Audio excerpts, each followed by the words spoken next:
सभी प्रेमियों को हरिओम राम राम।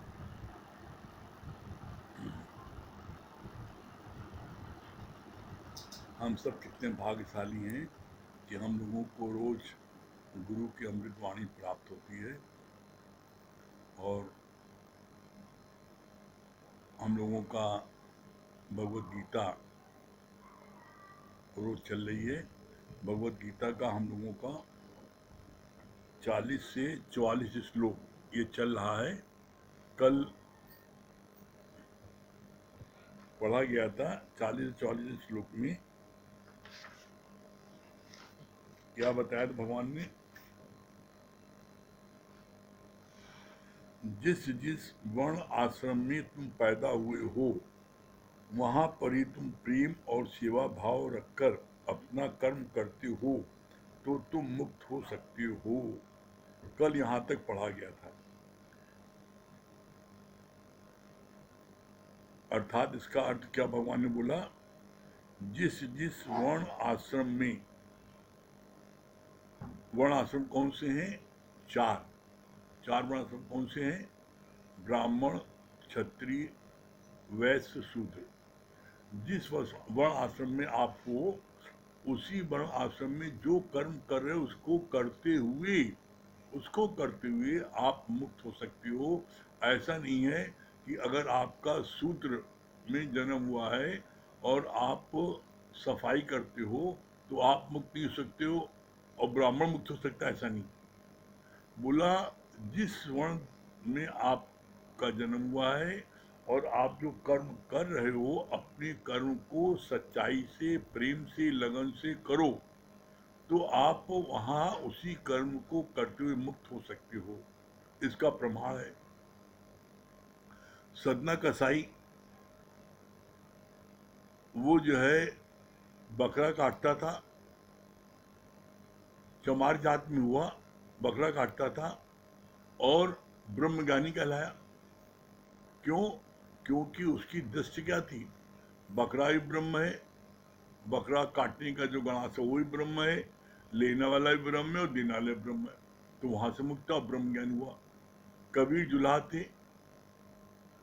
सूत काटते थे, चादर बिनते थे, वो वहां से मुक्त हुए। अपने कर्म करते हुए, ऐसा नहीं कि वो उनके सोने और हीरे मोती का दुकान थी। उसकी जगह राजा जनक थे और रजाई में थे, ब्रह्मज्ञानी कहलाए। आपके सुखदेव मुनि थे, अपने कर्म करते हुए कहलाए। तो बोला नहीं, ज्ञानी चाहे लंगोटी में रहे और चाहे वो सूद पर है, जिसमें भी रहे, वो अपनी वर्ण आश्रम के अनुसार कर्म करते हुए, प्रेम से, लगन से कर्म करते हुए वहां से वो मुक्त हो सकते हैं। ऐसा नहीं है कि ब्राह्मण कुल में जो पैदा होगा वही मुक्त होगा और शूद्र कुल में जो पैदा होगा मुक्त नहीं होगा, ऐसा नहीं है।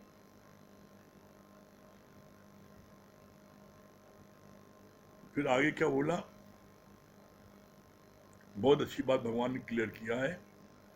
वैसे लोहा पानी में तैर नहीं सकता, पर जब वो जहाज के नीचे लकड़ी होती है तो वो समुद्र में भी तैरता है। संत के संग निंदक भी तरे, महापवित्र साधु का संग, सेवा कृत हो निष्कामी, जिसको हो प्राप्त स्वामी। क्या मतलब? बोला संत के संग निंदक भी तरे। मतलब क्या हुआ, लोहा की चद्दर अगर आप जल में ऐसे डालो तो तुरंत डूब जाएगी, और लोहे की चद्दर, वही लोहे की चद्दर जहाज में, शिप में लकड़ी के नीचे लगाई जाती है तो वो जहाज के साथ में चद्दर भी तैरती है। अर्थात संत के संग निंदक भी तरे। मतलब क्या है, संत के संग जो निंदक भी है, कैसे भी है, और वो संत का संग करते हैं तो उनकी उसमें वो तर जाते हैं उनके साथ में।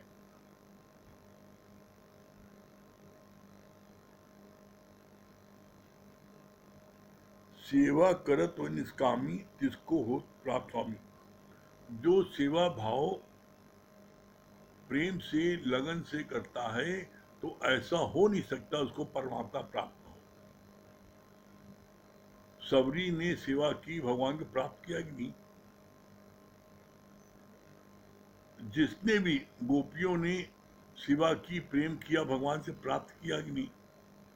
परमात्मा ये नहीं देखता कि ये रही से गरीब है, गोरा है, काला है, लंबा है, नाटा है, वो नहीं दिखता। परमात्मा हर एक में परमात्मा दिखता है।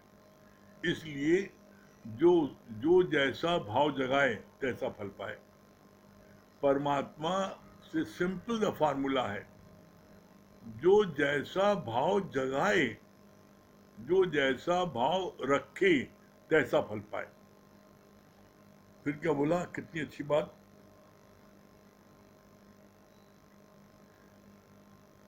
सेवा में ही देह अध्यास विलीन हो जाता है। हम सब बड़े भाग्यशाली हैं कि इलाहाबाद के जितने भी प्रेमी हैं मोस्टली सब बड़े सेवाधारी हैं। और ये बात गुरु धाम में प्रसिद्ध है कि इलाहाबाद के प्रयागराज के कोई भी प्रेमी आए बहुत सेवाधारी है, और इनको कैसा भी कोई काम सहज दो ये करके लौटते हैं, वापस नहीं लौटते बिना काम किए। और किसी तरह कोई आता है, वो उसको काम सहजा जाता है, लौट के आ जाता है, नहीं हुआ, नहीं मिला, नहीं कर पाए। और ये हमारे सामने ही बात है कि जब कोई प्रेमी से कहा, बाहर के थे, उनसे कहा जाओ दूध ले आओ, और वो दिन होली के दिन था, क्या था, सब दुकानें बंद थी। घूम फिर करके 15 मिनट लौटे, कहीं कहीं दुकान ही नहीं, सब बंद है। तो उसी समय हम लोग पहुंच गए। क्या बोला, अच्छा तुम जाओ, तुमसे कम नहीं, इलाहाबाद वाले आगे शक्ल नहीं है। उन्होंने इलाहाबाद के एक प्रेमी बोला दूध लाना है, अभी लाते हैं। गया, तड़पड़ गया, देखो सब दुकान बंद। तो वहाँ पूछा कि दुकान बंद है लेकिन भैंसवा दूध दी जाएगी? दुकान बंद है लेकिन भैंसवा दूध दी जाएगी? किसको वहाँ भैंस, यहाँ पर कहाँ दूध दुआ जा रहा, बताओ। बताएंगे फलाना भैंस दूध जा रहा। वहाँ गया, दूध नहीं चलाया। कह देखो तुम लौट के आ गया आधे घंटे में, 15 दूध लेके आया। क्यों? क्योंकि जब आप किसी कार्य को करने की मन में ललक है तो कोई ना कोई तरकीब मिल जाएगी। यहाँ के लोगों में ललक है गुरु धाम में कार्य करें, और इसीलिए गुरु को इलाहाबाद के सभी लोग बड़े प्यारे हैं। नहीं, इन लोगों को सहज सब कर देंगे। फिर क्या बोला, सेवा, हाँ, सेवा करत हो निष्कामी, जिसको हो प्राप्त स्वामी। सेवा में ही देह अध्यास विलीन हो जाता है। आप कभी प्रैक्टिकल करके देख लेना। आप सेवा में लगे रहोगे, आपको अपने देह की कोई सुध बुध नहीं रहेगी। ये सबसे बड़ा अचीवमेंट होता है। सेवा कब, सेवा दो प्रकार की, एक होता है खींच के करना, एक होता है बड़े भाग्यशाली हैं, जैसे 3 मजदूर, मंदिर बन रहा था और 3 मजदूर कार्य कर रहे थे। एक से पूछा गया, भैया क्या कर रहे हो? वो गिट्टी तोड़ रहा था। कि अपनी किस्मत फोड़ रहा हूँ, क्या कर रहे हैं? सोच अपनी अलग है। उससे पूछा कि भाई क्या कर रहे हो? कि अपनी देख नहीं रहे, अपनी किस्मत फोड़ रहे हैं। दूसरे से पूछा गया, भाई तुम क्या कर रहे हो? भैया अपनी जीविकोपार्जन कर रहे हैं। भाई कोई ना कोई काम करना है, पेट ऐसा पापी है, इसके लिए काम करना पड़ता है, भैया मजदूरी कर रहे हैं। तीसरे से पूछा गया, तुम क्या कर रहे हो? क्या भैया बड़े भाग्यशाली हैं, बड़े भाग्य से हमको मंदिर की सेवा का मौका मिला है, मैं मंदिर की सेवा के लिए कर रहा हूँ, उसके लिए गिट्टी कूट रहा हूँ, मंदिर के उसमें काम आइए, बड़े भाग्यशाली हैं। मजदूरी सांग वो तीनों बराबर से मिलेगी, तीनों मजदूर को बराबर मिलेगी तीनों को, लेकिन तीनों को सोच अलग है। एक कह रहा है जो निगेटिव विचार वाला था, जो जिसके मन में कोई भी सात्विक विचार नहीं था, निगेटिव विचार था, तो उसने क्या बोला, अपनी किस्मत फोड़ रहे हैं। दूसरे वाले ने बोला भैया मजदूरी कर रहे हैं, पेट भरने के लिए काम कर रहे हैं। और तीसरी सोच क्या थी? धार्मिक थी, आध्यात्मिक थी, सात्विक थी। उसने क्या कहा? उसने कहा भैया बड़े भाग्यशाली हैं, सेवा का मौका मिला मंदिर की है और भैया सेवा कर रहे हैं। तो क्या हुआ? अब देखो, उसको भी शाम को उतना ही रुपए मिलेगा जितना उन दोनों मिलेगा, लेकिन जो सेवा भाव से कर रहा था वो बड़ा प्रसन्नचित था, उसको थकान नहीं थी। जो मजदूरी कर के नाम से कर रहा था उसको थकान थी, और जो अपनी किस्मत फोड़ रहा था उसको ज्यादा थकान थी। वो मेंटली एंड फिजिकली बहुत थक रहा था, और जो मजदूरी कर रहा था वो फिजिकली थक रहा था, मेंटली नहीं थक रहा था। जिसने कहा मैं अपनी किस्मत फोड़ रहा हूँ तो मेंटली भी थक रहा था और फिजिकली थक रहा था। जिसने कहा मैं अपने ये जुगाड़ पाड़ने के लिए मजदूरी कर रहा हूँ वो मैं फिजिकली थक रहा था।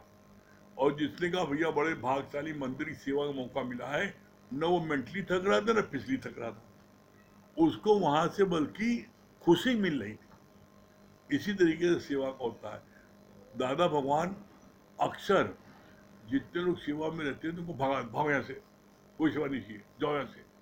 तो वो लोग रोने लगते थे और दादा भगवान से प्रार्थना करते थे, कहते कहते थे हमको आपकी सेवा में आनंद की प्राप्त होती है, इसलिए हमें आप मत भगाइए। तो दादा भगवान कहते तब ठहरो, मतलब वो तुम्हें सेवा का मिल रही है, तुम्हें आनंद मिल रहा है तो रुको, नहीं तो जाओ। बोझ नहीं समझो, बोझ समझोगे तो कोई जरूरत नहीं है। फिर आगे क्या बोला? केमिस्ट की दुकान दवाइयों से भरी पड़ी है, पर फिर भी दवा तुम डॉक्टर के प्रिस्क्रिप्शन से ही लेते हो।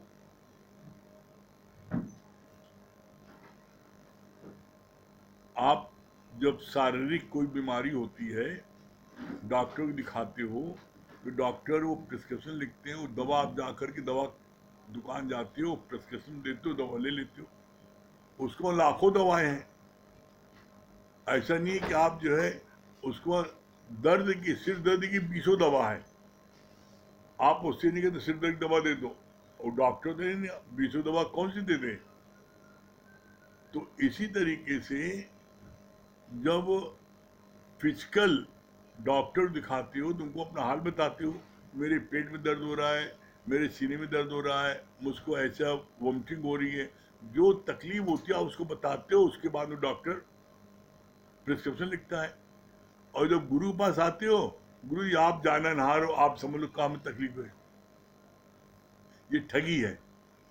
जैसे शारीरिक कष्ट होता है तो शारीरिक डॉक्टर को आप अपने कष्ट का बयान करते हो, इसी तरीके से आपको जब मानसिक थकान आती है, मानसिक कोई ट्रबुल है, तो आप बताओ गुरु को कि मैं इस वजह से परेशान हूँ, मुझको ये चीज कष्टदायक लग रही है, मैं इसकी वजह से उलझन हूँ। तो गुरु उसको उपाय बताएगा, उसकी युक्ति बताएगा। गुरु पास आते हैं, गुरु जी आप जाना ना रहो, हम आप खुद ही समझ लो हमें क्या तकलीफ है, बता दो। ऐसा नहीं, गलत है, ठगी है। और कभी भी गुरु से जब प्रश्न करो तो अपने अंदर जांच लो पहले, जो प्रश्न मैं कर रहा हूं ये मेरी उन्नत के लिए है कि मैं गुरु को जांचने के लिए प्रश्न कर रहा हूं। बहुत से लोग ऐसे होते हैं जो अंदर में उत्तर रख करके और गुरु से पूछते हैं, देखिए नहीं आते नहीं आते। तो ऐसे में तुम गुरु परीक्षा नहीं लो, उसमें तुम्हें नुकसान होगा। तुम अपनी उन्नत के लिए, जहां तुमको कठिनाई हो रही है, जहां तुमको दिक्कत हो रही है इस ज्ञान में आगे बढ़ने के लिए, तो अपने उस दिक्कत के लिए प्रश्न करोगे तो गुरु उसका उपाय बता देगा और तुम आराम से उसमें सफलता प्राप्त कर लोगे। फिर बोला, तुम सोचते हो हम यतीमों को, हम संस्थाओं को दान करते हैं, पर बीच से आधे से ज्यादा माल तो ट्रस्टी खा जाते हैं। मतलब क्या? तीरथ तप और दान कर मन में धरे गुमान, नानक निष्फल जाते है जो कुंचर स्नान। तुम सोचते हम दान कर रहे हैं, बड़ा इनको इतना दान कर रहे हैं। जो तुम ट्रस्टी में दान करते हो, वहां पर जो संस्था है, हर संस्था के ट्रस्टी होते हैं। तो जो दान आप देते हो उसमें आधा ज्यादा दान वही खा जाते हैं। सारे सुख सुविधा की जहां जहां जो ट्रस्टी है वहां जितना धन आता है उस धन का दुरुपयोग सब सदी वो करते हैं। गाड़ी घोड़े चलेंगे उनके खर्चे माथे चलेंगे, कहीं जाएंगे आएंगे उनके खर्चे माथे से, ऐश कर उनके खर्चे से। और मैं तो सेवा कर रहा हूँ। सेवा कर रहे हो कि तुम वहां रकम ले रहे हो तगड़ी। तो बोला ट्रस्टी जो है वो सबसे अधिक। अच्छा हम तो देखते थे, ये तो अब मोदी जी की योगी जी की सरकार आई है तो इन्होंने अब बीच में जितने खाने वाले तो उनका सबका खाना बंद कर दिया। कहा नहीं खाएंगे नहीं खाने देंगे। नहीं पहले खिलाड़ी लोग जीत के आते थे, ओलंपिक जीत के आते थे, एशियन जीत के आते थे, नेशनल जीत के आते, कोई टाइटल जीत के आते थे तो उन्होंने क्या है अधिक से अधिक उनको जो है क्लर्की की नौकरी मिल जाती थी, अधिक से अधिक उनको जो है एक इंक्रीमेंट मिल जाता था, अधिक से अधिक उनको जो है 10-20 हजार रुपये इनाम मिल जाता था मैक्सिमम। बस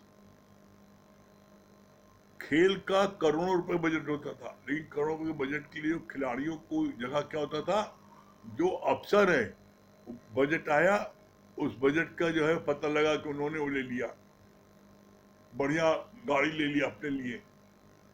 बजट खेल का और गाड़ी चढ़ने वो, बजट खेल का घर में फर्नीचर लग रहा उनके, तो सारा पैसा 75% पैसा तो लोग खा जाते थे अफसर्स, खिलाड़ियों को खुद ही मिलता था। तो इसलिए गवर्नमेंट ने क्या किया, अब पॉलिसी चेंज कर दी। अब जितने भी स्थान खेल कूद के ग्राउंड हैं वहां पर खेल का ग्राउंड आपको दे दिया, आपको सारी फैसिलिटीज दे दी। अब आप खेलिए, खेलिए और जीतिए। तो आपका जो है आप जितने आप टैलेंटेड हैं सिलेक्शन होता है, उनको गवर्नमेंट ट्रेनिंग देती है, वहीं खाओ पियो रहो और उनको सब सारी फैसिलिटीज। और आप जीत के आते हो तो अब क्या है सीधा फार्मूला कर दिया, जीत के आओ तुमको इतने करोड़ मिलेंगे, जीत के इतने करोड़ मिलेंगे। तो अब इस समय जो ओलंपिक के जो जीत के आए हैं, अभी 2 दिन पहले योगी जी ने 42 करोड़ रुपए बांटे लोगों को, 42 करोड़ रुपए बांटे। जिसने जिसने गोल्ड मेडल जीता उसको 2 करोड़, जिसने सिल्वर जीता उसको 1.5 करोड़, जिसने कांच जीता उसको 1 करोड़, और जो चौथे पोजीशन उसको 50 लाख, सबको इतना पैसा दिया। अब इससे जो इन्होंने दिया तो खिलाड़ियों में क्रांति आ गई है। उसमें केवल भाग लिया गया और उसको यस, और जितने लोग पार्टिसिपेट किए भाई उसके लिए सिलेक्शन हुआ इतने बड़े उसके लिए ओलंपिक में, तो उन सारे खिलाड़ियों को इतना पैसा मिला कि जितने खिलाड़ी हैं अब उसको एज ए कैरियर अब वो ले लिया उन्होंने, और अपने तरफ से उसमें पैसा लगा करके खेल रहे हैं, जिससे कि अगर मैं जीत जाऊंगा तो जितना मैं जैसे व्यापार आदमी करता है, इन्वेस्टमेंट करता है और व्यापार से कमाता है, तो उसी तरीके से इसमें हो गया व्यापार कि हम अगर एक बार जीत गए तो इतने करोड़ मिल जाएगा। अब इसीलिए इतना जबरदस्त कंपटीशन हो गया खिलाड़ियों में, इतने बच्चे खेलने लगे देहात के, पूछो नहीं क्यों, क्योंकि अब और दूसरी बात क्या, ये फर्स्ट टाइम हुआ है जिन लोगों ने जीता है, जीत क्या है गोल्ड मेडल सिल्वर मेडल, उन लोगों को क्लास 1 की नौकरी दे दी। आपको क्लास 1 नौकरी, आईएएस, आपको आईएएस कैडर मिलेगा। तो इससे क्या हुआ कि जो टैलेंटेड बच्चे हैं वो जो है इसमें अब अपनी जी जान से कोशिश कर रहे हैं। जो पढ़ाई में करते थे यही तो उनको समझाया गया, भाई आप पढ़ाई करके जो बच्चा आईएएस में आता है उसमें आप देखो, उसमें एक शहर में एक स्टेट में 1500-2000 आईएएस होते हैं, उनका सिलेक्शन होता है, और एक स्टेट में एक चैंपियन हो और उसकी जगह पर 200 आईएएस अफसर हैं, तो 200 में आना सरल है कि एक में आना सरल है, इतना कठिन है। और इसी तरीके से पूरे एशिया में, पूरे ओलंपिक में आप नंबर 1 हो गए, मतलब you are the best champion, तो आप आपका एक्स्ट्रा ऑर्डिनरी क्वालिटी नहीं है।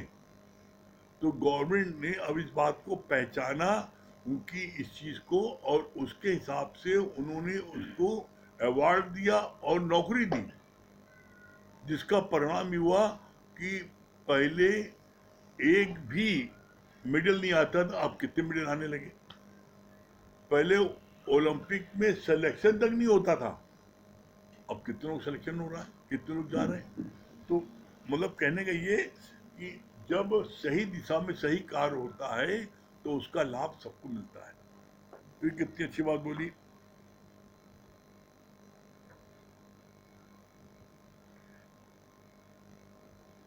रहना से न आकिए जिसका मरे बतान, रहना से आखिर जिन बिसारिये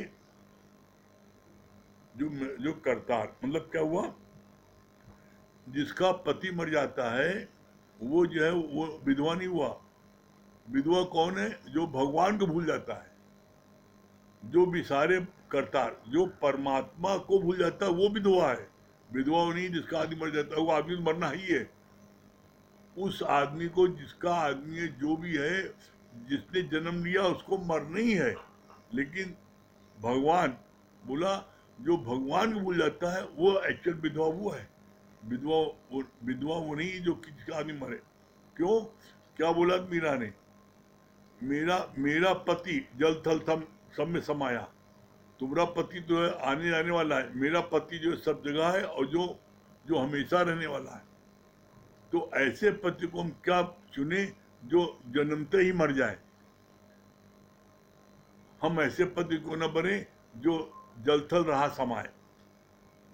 तो परमात्मा को जिसने धारण कर लिया वो जो है वो सबसे अधिक भाग्यशाली है, और वो जो है उससे तो भाग्यशाली कोई नहीं है।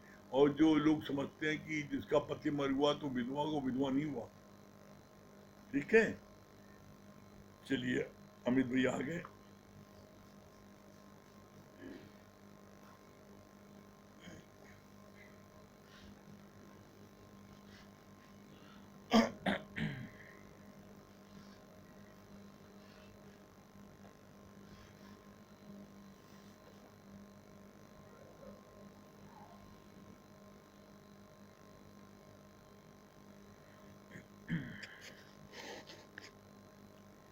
सभी को हरिओम।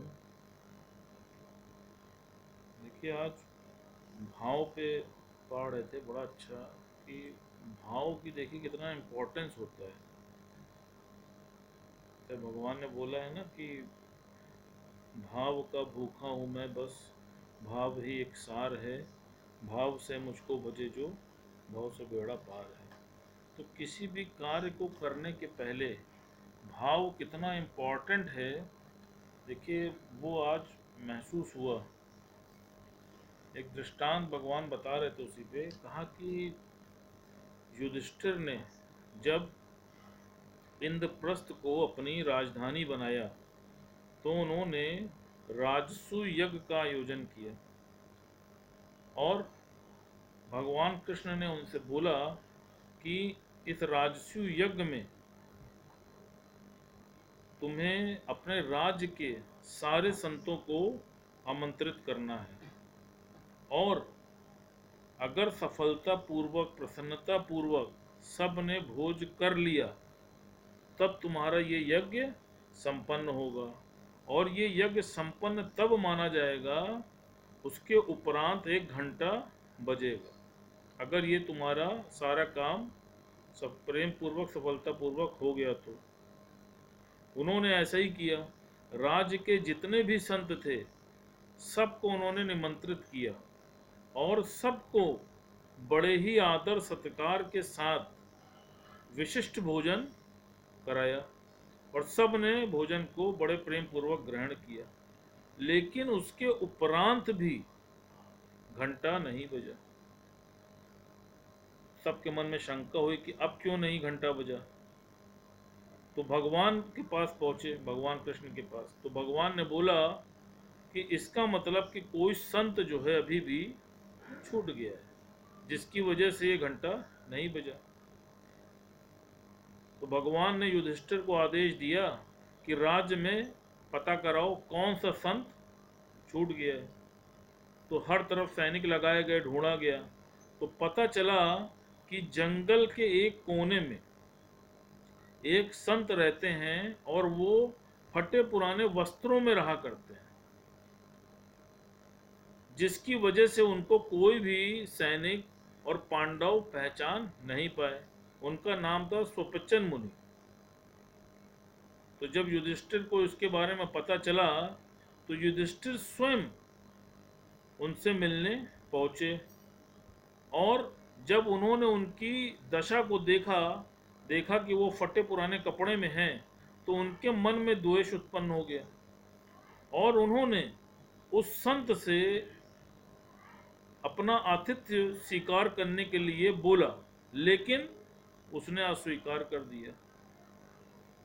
अब युधिष्ठिर वापस आए और ये हुआ कि अब कौन उस संत को बुला के लाए। तो द्रौपदी के ऊपर भार डाला गया कि तुम जाओ और उनको बुला के लाओ। तो द्रौपदी बहुत बुद्धिमान थी, वो अपने राजमहल से उस संत के पास जंगल में नंगे पांव गईं और अपनी भक्ति की माला को पिरोकर उन्होंने संत से चलने का आग्रह किया। द्रौपदी का आग्रह वो अस्वीकार नहीं कर पाए और चलने के लिए तैयार हो गए, लेकिन उन्होंने अपनी एक शर्त रख दी। वो शर्त ये थी कि जो राजस्व यज्ञ से जो प्राप्त होने वाला फल है, वो फल वो स्वयं लेंगे। अब बड़ा असमंजस हुआ कि वो फल अगर वो ले लेंगे तो राजस्व यज्ञ का तो मतलब ही खत्म हो जाएगा। तो द्रौपदी बहुत ही बुद्धिमान थी, उसने उनसे कहा कि महाराज, हमको इस एक दोहे का आप अर्थ बताइए। तो कहा बोलो, पूछो। तो क्या बोला? कहा संत मिलन को जाइए, तज माया अभिमान, एक एक पग जो धरे, सौ सौ यज्ञ समान। तो मुनिवर जब उसका अर्थ बताने लगे तो उन्होंने बोला कि इसका अर्थ जो उन्होंने बोला, कहा कि तुम नंगे पांव आई हो, तो इसका जो एक एक पग है जो तुम्हारा मेरे पास तक आया है, वो सौ सौ यज्ञ के समान है। तो उन्होंने बोला द्रौपदी ने कि महाराज तो ठीक है, आप ऐसा करिए कि मेरे एक पग का जो फल है वो आप रख लीजिए। तो वो संत मुस्कुराए और वो द्रौपदी का इशारा समझ गए और वो उनके साथ राजमहल चले गए। जब वहां पहुंचे तो उनका बहुत आदर सत्कार किया गया और उनको विशिष्ट भोजन परोसा गया। उन्होंने भोजन ग्रहण किया, लेकिन भोजन ग्रहण करने के बाद भी घंटा नहीं बजा। अब फिर परेशानी कि अब क्यों घंटा नहीं बजा। तो फिर सब भगवान के पास पहुंचे कि अब क्या हुआ। तो भगवान ने द्रौपदी से बोला कि भोजन कराते समय तुम्हारे मन में कोई भाव आया था क्या? तो उन्होंने क्या बोला? उन्होंने कहा, हाँ महाराज, मेरे मन में एक लेश मात्र का एक भाव आया था। क्यों?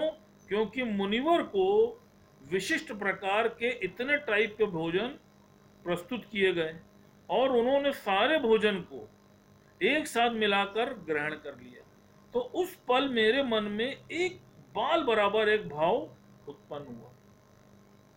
अब भगवान कृष्ण ने मुनि से पूछा कि आपने ये सारा भोजन एक साथ मिलाकर क्यों ग्रहण किया?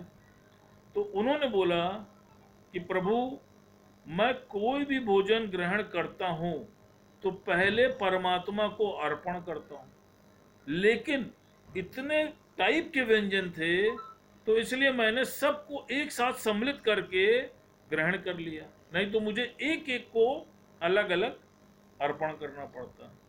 द्रौपदी को अपनी भूल का एहसास हुआ और उसने मुनिवर से क्षमा मांगी।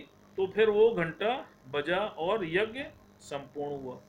तो भगवान ने जो इसका सिद्धांत बताया, कहा देखो, इतना बड़ा राजस्व यज्ञ उन्होंने आयोजित किया, लेकिन इतना बड़ा यज्ञ आयोजित करने के बाद भी एक लेश मात्र का भाव उनके मन में आ गया, जिसके कारण उनका वो यज्ञ अपूर्ण रहा। लेकिन जब उन्होंने क्षमा याचना करी तब वो यज्ञ संपन्न हुआ। अब आप ये सोचो कि जीवन में आप कोई भी कार्य करते हो, कुछ भी, तो आप सोचो कि आपके मन में उसके प्रति कैसी भावना होती है। आप अपने अंदर झांक के देखो। जब परमात्मा उनके साथ था और सारी शक्तियां उनके पास विद्यमान थी, तब भी उनका वो यज्ञ सफल नहीं हो पा रहा था। क्यों? क्योंकि मन में एक उनके विचार आ गया था। तो कहा इसी प्रकार तुम कोई भी कार्य करते हो तो अपने अंदर छुपी हुई भावना को देखो कि तुम्हारे मन में कैसी भावना आ रही है, और फिर तुम्हारा भाव अच्छा है कि नहीं अच्छा है। भगवान ने क्या बोला है? कहा ना कि देखो, किसी भी चीज के कर्म का मर्म तुमको बांधता है, तुम्हारे पीछे उसका इंटेंशन क्या है। जैसे कई बार बात चली है ना कि कोई व्यक्ति घर से किसी को मारने के लिए पिस्टल में गोली भरता है और अभी उसे मार भी नहीं पाता है, लेकिन रास्ते में ही उसको अगर पकड़ लिया जाता है तो उसको जेल हो जाती है। अभी उसने क्राइम किया नहीं, उसके सामने आया नहीं, लेकिन अगर मार्ग में ही उसको पकड़ लिया तो भी उसको जेल सुनिश्चित है, जेल हो जाती है। और दूसरी जगह एक माँ होती है, वो अपने बच्चे को गोद में खिला रही है और बाय डिफॉल्ट वो बच्चा उसके हाथ से स्लिप करके नीचे गिर पड़ता है और उसकी मृत्यु हो जाती है, तो भी उसको कोई सजा नहीं होती। क्यों? क्योंकि उसका भाव उसको मारने का नहीं था। और इधर वो आदमी उसको मार भी नहीं पाया, लेकिन उसका भाव खराब था, जिसकी वजह से उसको सजा हो जाती है। तो भगवान ने क्या बोला कि कर्म का मर्म तुमको बांधता है ना। तुम अपने अंदर झांक के देखो कि तुम किसी भी कार्य को करने के पहले तुम्हारा भाव उसके प्रति क्या है, और तुम्हारा भाव अच्छा होगा तो देखो एक्शन का रिएक्शन है। तुम किसी के प्रति अच्छा भाव रखते हो तो सामने वाले से भी तुमको पॉजिटिव वाइब्रेशन मिलते हैं।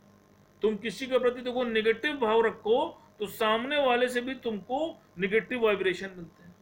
तो तुम्हारे हाथ में अच्छा भाव ही तो रखना है। तुम क्यों नहीं अपना अच्छा भाव रख पाते? भगवान ने बोला, कहा कि तुम परमात्मा की सेवा का भाव रख के क्यों नहीं आगे चलते हो। तुम जो कोई भी कार्य करते हो, देखो कार्य तो तुम्हारा ये शरीर कर रहा है ना, और इस शरीर में शक्ति किसकी है? शक्ति उस परमात्मा की है। तो कार्य किसकी शक्ति से हो रहा है? कार्य उस परम पिता परमेश्वर की शक्ति से हो रहा है। तो तुम क्यों अपने भाव को अशुद्ध करते हो? शक्ति उसकी, कार्य उसका, सिर्फ तुम एक माध्यम हो, लेकिन तुम उस पर झूठा अहंकार कर बैठते हो। कराने वाला वो है, कार्य उसका हो रहा है, तो तुम उस जो भी कार्य कर रहे हो उस कार्य को परमात्मा की सेवा समझ के क्यों नहीं कर पाते हो? अपने से पूछो। इसलिए नहीं कर पाते हो कि किसी कार्य में तुम्हारा स्वार्थ है, तो तुम्हें वो कार्य परमात्मा का कार्य नहीं लगता है। किसी व्यक्ति से तुम्हें फायदा होता है तो उसमें जिससे फायदा होता है उसके प्रति प्रेम होता है, जिससे नुकसान होता है उसके अंदर परमात्मा का भाव नहीं रख पाते हो। लेकिन जब तुम परमात्मा के लिए कार्य करोगे तो तुम सब में परमात्मा का भाव रख लोगे। फिर भगवान ने क्या बोला? कहा देखो, कोई भी चीज तुम करते हो तो एक पल में ही तो देखो चेंजेस आ जाते हैं। कहा कैसे? कहा देखो, अभी एक दिया बुझा हुआ है, उसको दूसरे दिए से जला रहे हो, तो क्या होता है? एक पल में दूसरा दिया जल जाता है कि नहीं जल जाता है? कितनी देर लगी बताओ? कहा एक कमरे में पूरा अंधकार है, पूरे कमरे में अंधकार है, तुमने एक स्विच ऑन किया, एक सेकंड के अंदर पूरे हॉल में रोशनी होगी कि नहीं होगी? अंधकार का अस्तित्व तो खत्म हो गया कि नहीं हो गया? कहा एक पल में, सोचो बिजली गिरती है, एक पल में सब राख हो जाता है कि नहीं हो जाता है? आगी लगती है, एक पल में सब विनाश हो जाता है कि नहीं हो जाता है? कहा एक पल में अनुकूल से प्रतिकूल स्थिति हो जाती है कि नहीं हो जाती है? अभी बैठे हो, अभी हार्ट फेल हो गया, पल में पल से क्या हो जाए मानो तेरे शरीर का और पता नहीं तकदीर का। एक पल में क्या हो जाए आप जानते हो क्या? सोचो। और तुम अपने जीवन के इतने बहुमूल्य पल तुम उसको वेस्ट कर रहे हो, तुम्हें उन पलों का अंदाजा नहीं है। फिर भगवान ने बोला, कहा कि देखो किसी भी चीज का जो स्टार्टअप है, देखो वो बहुत इंपॉर्टेंट है। जैसे आप देखिए कि एथलेटिक्स गेम होता है, तो एथलेटिक्स के गेम में जब वो शूट करते हैं तो उस समय जो धावक पहले स्टार्ट ले लेता है वो देखिए आगे निकल जाता है। इसी प्रकार जीवन में आप कोई भी कार्य करते हैं तो उसके पीछे का जो स्टार्टिंग पॉइंट का मतलब कि जो स्टार्टिंग थॉट है, आपने कोई कार्य शुरू किया, आपने अगर उसको पॉजिटिव अप्रोच से शुरू किया तो देखिए आप पॉजिटिव दिशा में आगे बढ़ रहे हैं कि नहीं बढ़ रहे हैं, पॉजिटिव एनर्जी आपके साथ चल रही है कि नहीं चल रही है। लेकिन अगर आपने स्टार्टिंग में निगेटिव चीज को ले लिया तो देखिए नकारात्मक सोच भी आपके साथ आगे बढ़ती जाती है। तो किसी भी चीज का जो स्टार्टअप है वो बहुत इंपॉर्टेंट है। आप सवेरे उठते हैं, प्रातः काल उठते हैं, आप देखिए जिस दिन आप जल्दी उठ जाते हैं उस दिन पूरा दिन आप देखिए कितना संयमित बीतता है, कहीं कोई हड़बड़ी नहीं होती है।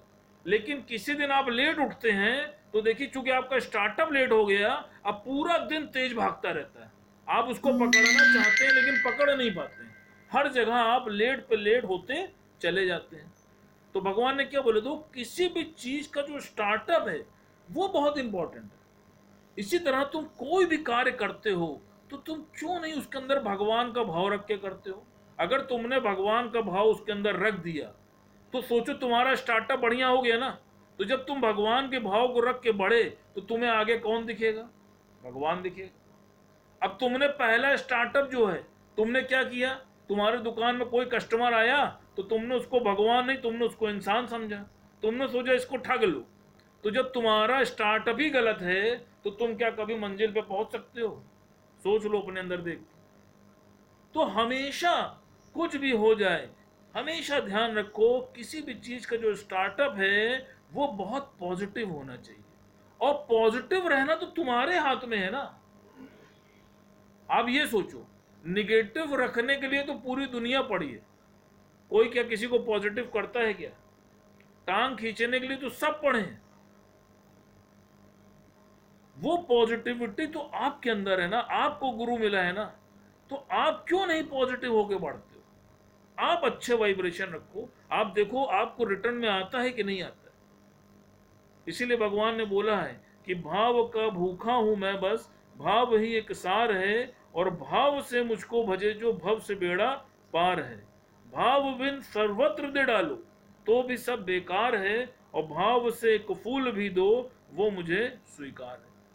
तो पहले जो हमारी सफाई है वो हमारी इंटरनल है, हमको अपने भाव को शुद्ध रखना है। जिस दिन हमारा भाव शुद्ध होगा, आप विश्वास रखिए उसका प्रभाव भी शुद्ध होगा।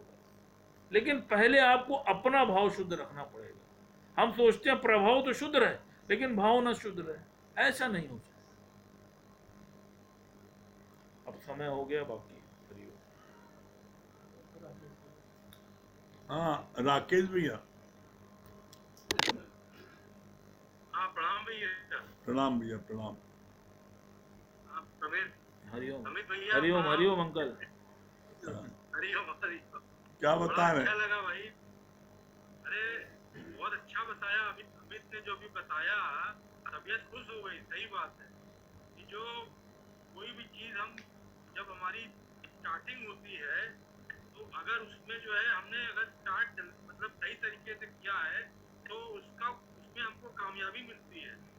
इसलिए हर कार्य जो है वो भगवान का समझ के, और हर कार्य को जो है वो पॉजिटिव चीज लेनी चाहिए आपको। हाँ भजन सुना दिए राकेश भाई। हाँ भैया भजन सुना दिए।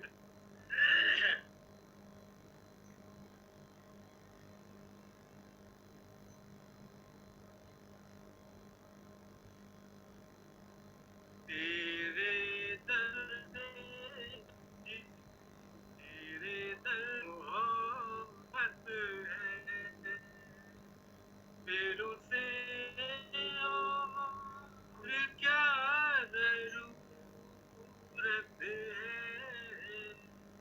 तेरे दर से जिसे मोहब्बत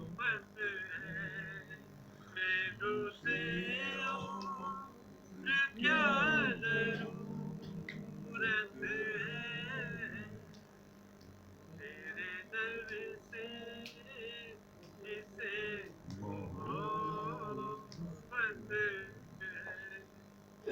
हर घड़ी उसकी चैन से गुजरे, हर घड़ी उसकी चैन से गुजरे, जिस पे होती तेरी इनायत है, जिस पे होती तेरी इनायत है,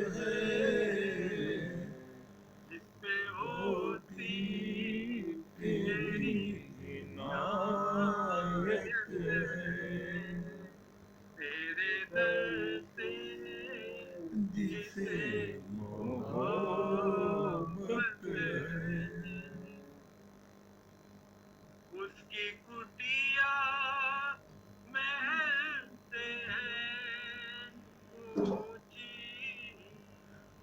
उसकी कुटिया महल से है ऊंची,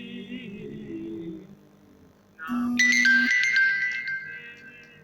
के पास दौलत है, नाम की जिसके पास दौलत है, नाम की जिसके पास दौलत है, तेरे दर से जिसे मोहब्बत है, फिर उसे और क्या जरूरत है, फिर उसे और क्या जरूरत है, तेरे दर से जिसे मोहब्बत है, जन्मों जन्मों के जुल्म माफ करे, जन्मों जन्मों के जुल्म माफ करे, ऐसे सतगुरु की ये अदालत है, ऐसे सतगुरु की ये अदालत है, ऐसे सतगुरु की ये अदालत है, तेरे दर से जिसे मोहब्बत है, फिर उसे और क्या जरूरत है,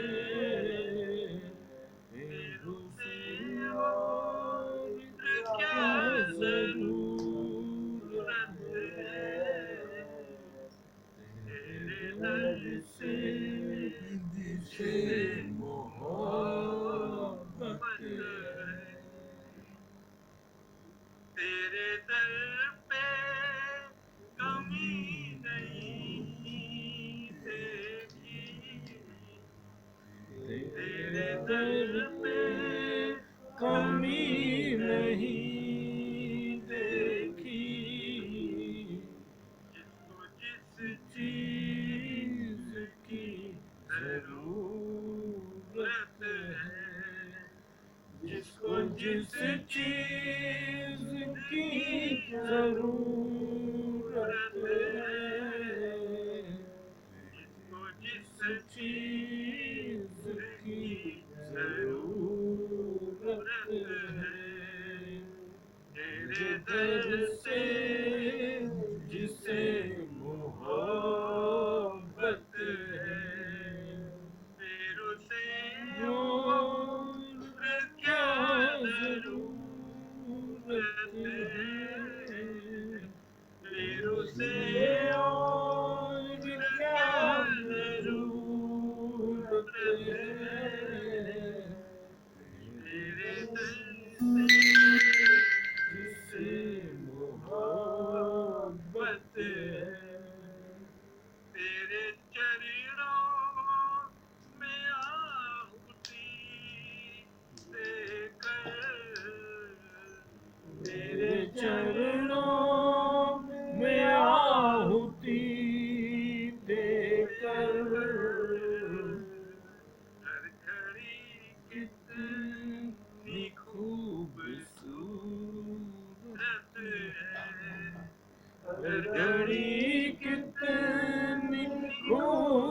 सूरत है,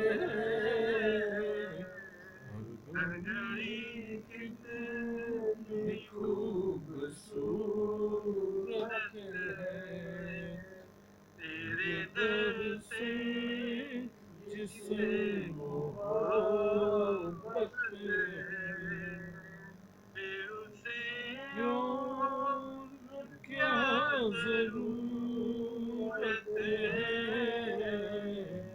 फिर उसे उसे और क्या क्या जरूरत जरूरत है, तेरे दर से जिसे मोहब्बत है। तेरे दर घड़ी कितनी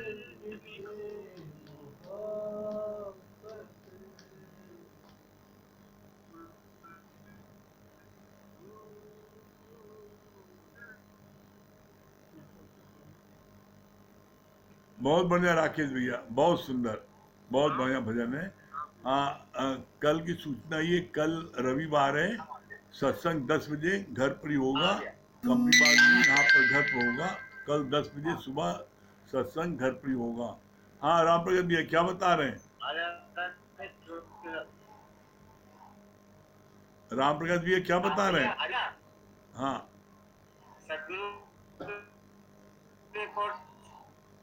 आपकी आवाज नहीं आ रही है, कट रही है।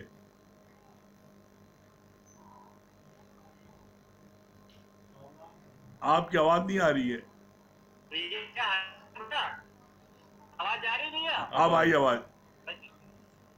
हाँ भैया, हरिओम भैया। अब देखिए, आपने जब मिथिलेश को साथ किया तो आवाज आई,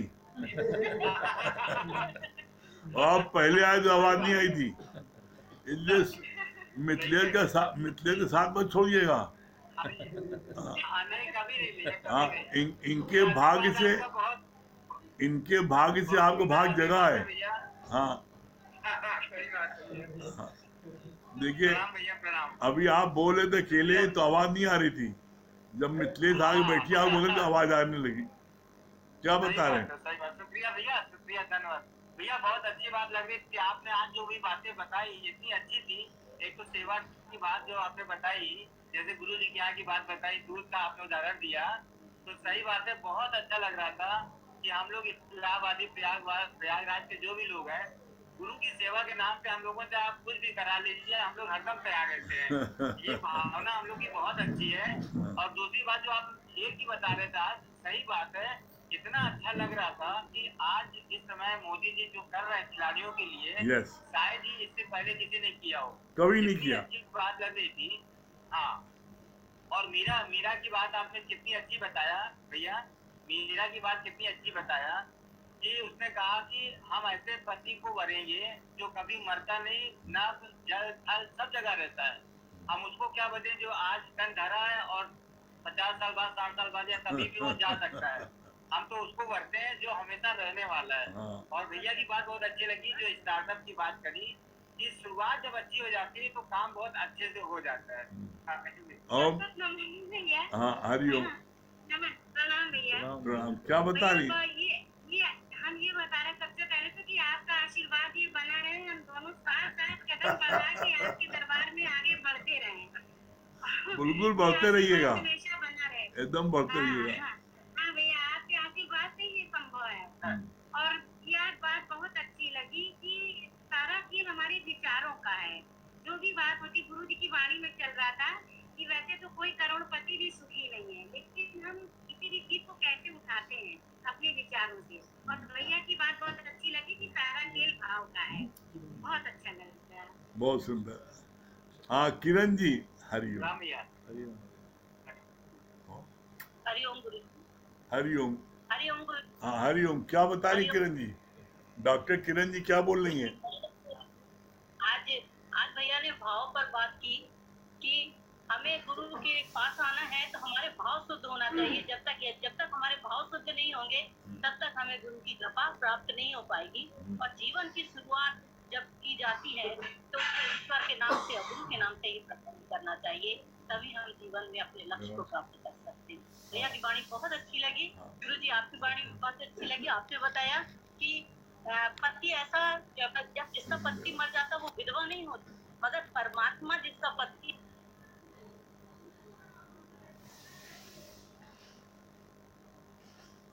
बहुत सुंदर, बहुत बढ़िया।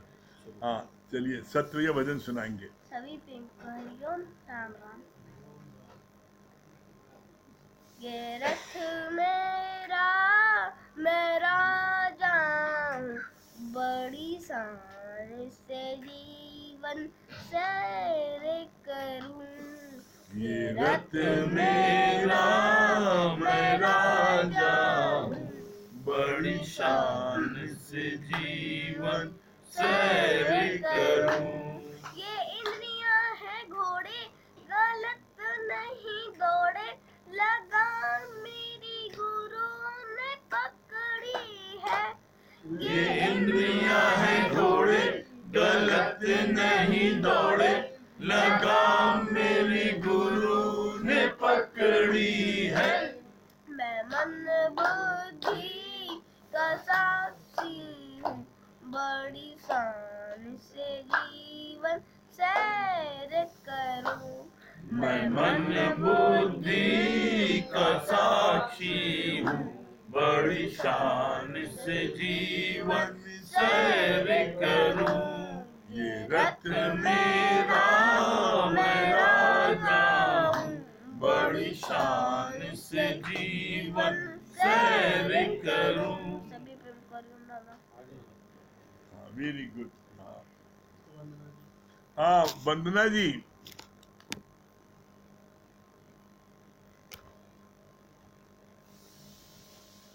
हरिओम गुरु जी। हरिओम। हाँ क्या बोल रही वंदना जी? बहुत अच्छा भैया का पॉइंट लगा कि कर्म का मर्म बहुत इम्पोर्टेंट है। कर्म जो आप काम कर रहे हो उसका इंटेंशन क्या है? अगर इंटेंशन ही गलत है तो आपका काम सार्थक नहीं हो सकता। तो एक जज है जो वो फांसी की सजा देता है कि उसका इंटेंशन गलत नहीं है, सिर्फ वो न्याय के वशीभूत होकर जजमेंट देता है। देखिए एक जो कातिल है, जो मर्डरर है, वो मर्डर करता है तो वो गलत है। तो कर्म का मर्म ही बहुत इम्पोर्टेंट है। बहुत अच्छा पॉइंट है ये। हाँ राधा केसरवानी।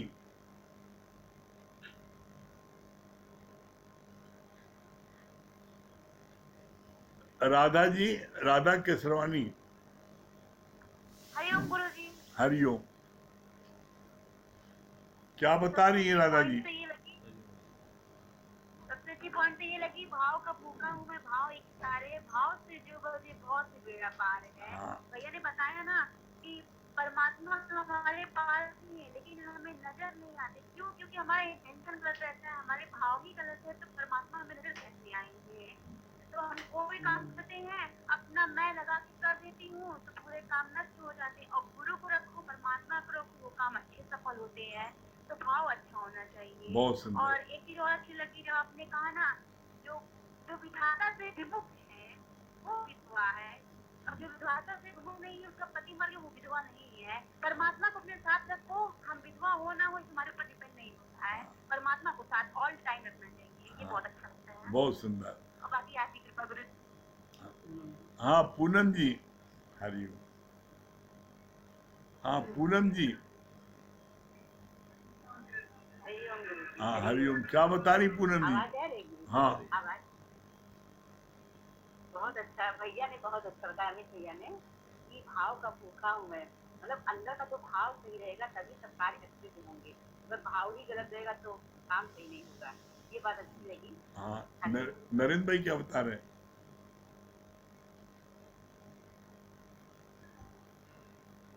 नरेंद्र भैया क्या बता रहे हैं? हरिओम। बहुत अच्छी बात लगी। आज पूरी वाणी जो है भाव पे चली है। जैसे आपने बताया ना कि वो किसी भी वर्ण में पैदा हो जाए वो मुक्त नहीं होगा। उसका भाव, जैसे सदना कसाई ने बताया कि उसका भाव सब में ब्रह्म दिखे, हर जगह उसको ब्रह्म दिखेगा, वो मुक्त हो जाएगा। हाँ द्वारका भैया।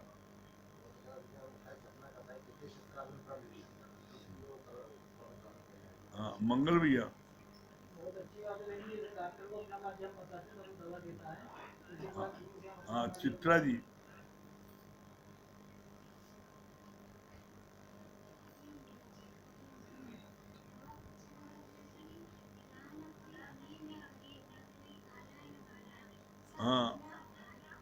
संजय भैया,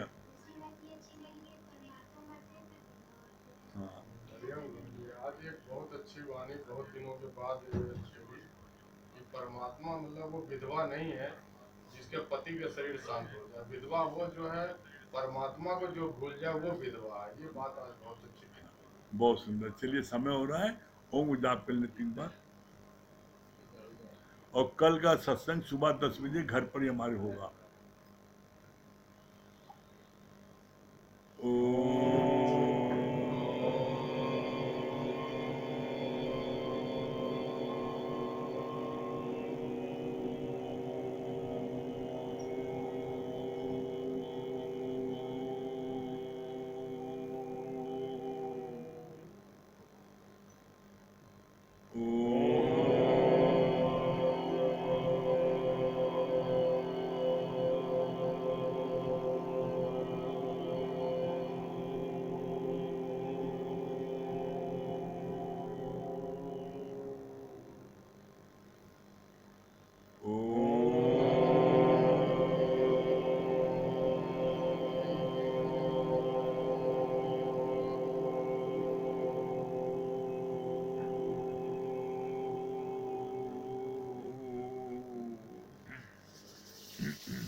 सभी प्रेमियों को हरिओम, राम राम।